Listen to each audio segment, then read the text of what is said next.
As already noted, the introduction is a very important part of the essay.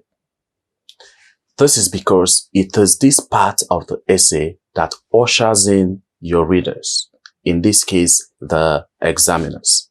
Thus, it is very important to make a good first impression, as this is where you either gain or lose your reader, in this case, the examiners.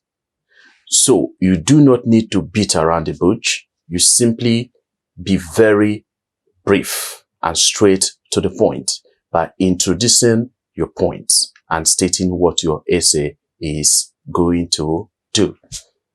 To that extent, as already stated, you only need 4 sentences, which form the formula you were introduced to earlier, GSTS. G stands for generic sentence. S stands for specific sentence. T stands for thesis sentence. And the last S stands for structure sentence. We are going to look at each of these one after the other. Generic sentence. This is the general sentence that precedes the specific sentence. It serves as the background information to the specific sentence. It may not expressly be contained in the question. You may have to infer it from the specific topic given. For example, if you are told to write about London, the question or topic given may not include England or the United Kingdom. But when you ask yourself the question, what is more general than London? Then England or United Kingdom will pop up. Similarly, if the specific topic given is England or United Kingdom, then your generic will become Europe. Hence, your generic sentence can always be deciphered from the specific topic given. Make sure you read the question repeatedly to understand it in order to figure out the specific topic given from which you will come up with your generic sentence. In summary, the generic sentence is simply the sentence that comes before the specific sentence, and it is got from the specific sentence. It is when you understand the specific topic given that you make a sentence with what is more generic or general than it is. For example, if you are to write about London, London is one of the cities in England. Thus, you can start by saying that England is a country with a number of cities, one of which is London. Now, that can be your generic sentence. And then you move on to the specific topic given, which is London. So it depends on whatever the topic given is that will form your generic sentence. Specific sentence. This is the second sentence in your introduction that immediately follows the generic sentence. It is usually simply a paraphrase of the main topic given in the question. Just paraphrase the central issue in the question. It is exactly the topic the essay is on.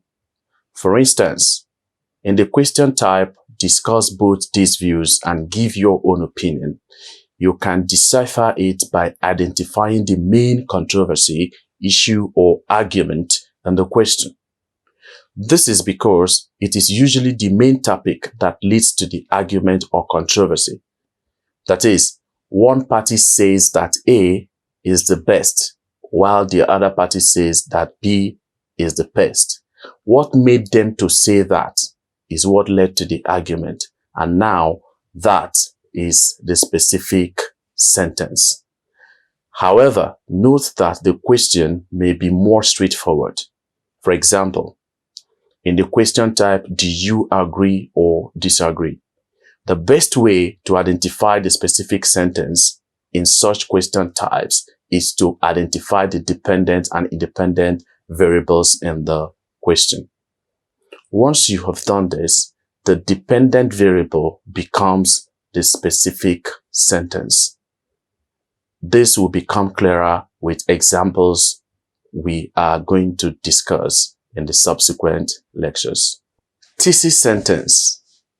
This forms the main issue, argument, or controversy that the essay is on. Having identified the specific topic under review or discussion, there must be an angle from which it is to be discussed. In other words, there must be a specific focus on that topic.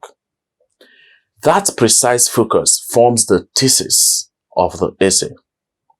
It is exactly what the essay is addressing. For example, in the discuss both these views and give your own opinion question type, if party A says that A and party B says B, thesis sentence will state so and may also state your own opinion. For example, you can state, on the one hand, party A said A, while on the other hand, party B said B.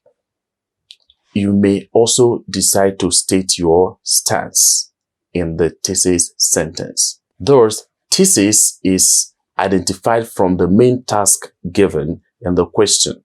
What exactly is the main controversy or issue proceeding from the specific topic? What the question asks you to write on is the thesis. That is, what exactly your essay addresses. What will be the content of the analysis that will be contained in the body of your essay is the thesis of the essay. This will become even clearer from the examples we will look at subsequently. However, for other more direct question types, the easiest way to come up with the thesis sentence is to decipher the dependent and independent variables in the question. The dependent variable forms the thesis. For example, look at the question on the screen. You may pause the video to properly read the question. The growth of online shopping will one day lead to all shops in towns and cities closing. Do you agree or disagree? Now, all shops in towns and cities will not close down if online shopping does not grow. The former depends on the latter to happen. It means that the closing down of shops in towns and cities is the dependent variable, while the growth of online shopping is the independent variable.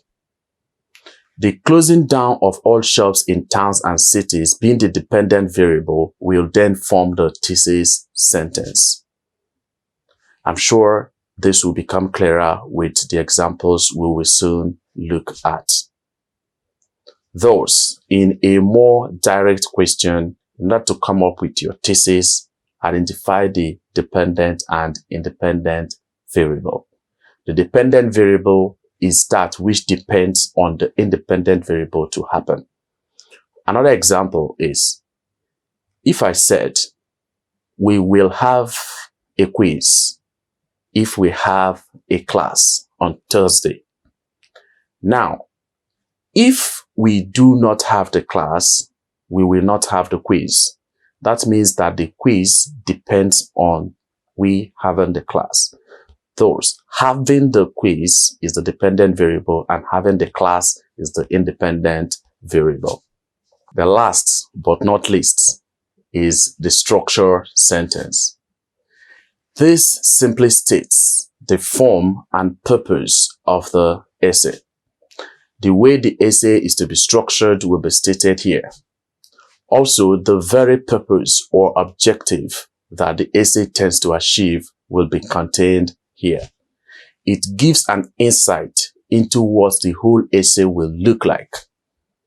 Depending on the writing style, you may also want to state the stance of your essay here.